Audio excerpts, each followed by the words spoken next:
আরেকটা প্রকারভেদ হচ্ছে বহুপদী দ্বন্দ্ব। বহুপদী দ্বন্দ্ব, বহুপদী দ্বন্দ্ব। তো বহুপদী, এখানে বহুপদী বলতে বোঝাচ্ছে কতগুলা পদ থাকবে, অনেকগুলা পদ থাকবে। তো মূলত কয়টা পদ?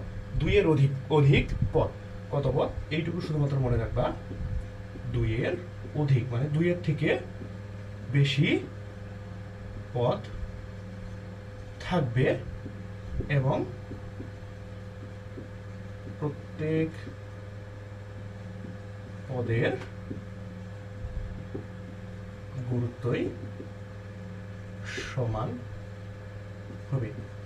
তাহলে প্রথম কথা, এখানে কয়টা পদ থাকতে হবে? বহুপদী দ্বন্দ্বের মধ্যে দুইটার বেশি পদ থাকতে হবে। কয়টা?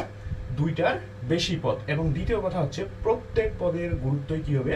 সমান হবে। প্রত্যেক পদেরই কি হবে? গুরুত্ব সমান হতে হবে। তো আমরা উদাহরণের দিকে চলে যাই। যেমন যদি আমি বলি হাত, পা, নাক, মুখ, চোখ। তো খেয়াল করো দেখি এখানে কয়টা পদ আছে? দুইটার বেশি পদ না? 1 2 3 4 5। দেখো দুইটার বেশি অর্থাৎ দুইয়ের অধিক পদ আছে এবং প্রত্যেক পদেরই গুরুত্ব সমান। কারণ কি? এগুলো আমাদের কি শরীরের অঙ্গ না? যেমন হাত, পা, নাক, মুখ, চোখ। তো প্রত্যেকটা পদেরই কিন্তু এখানে গুরুত্ব সমান এবং দুইয়ের অধিক পদ। তো এইটাকে বলা হচ্ছে কি, এই দুইয়ের অধিক পদ যদি থাকে এবং প্রত্যেক পদের যদি গুরুত্ব সমান হয় তাহলে সেটা কোন সমাস হয়ে যাবে? বহুপদী দ্বন্দ্ব সমাসের অন্তর্ভুক্ত হয়ে যাবে।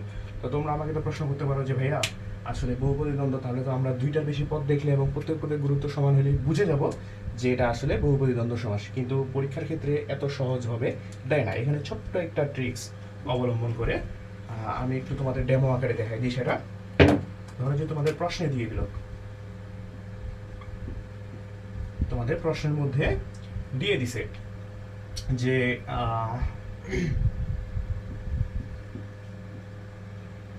তুমি, আমি, তুমি, আমি ও সে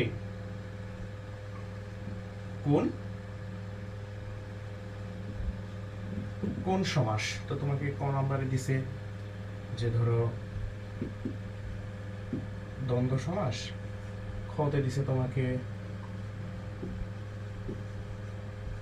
অব্রীহি সমাস, গতে তোমাকে দেওয়া আছে অব্যয়ীভাব সমাস, আর ঘয়ে যায় তোমাকে অপশনে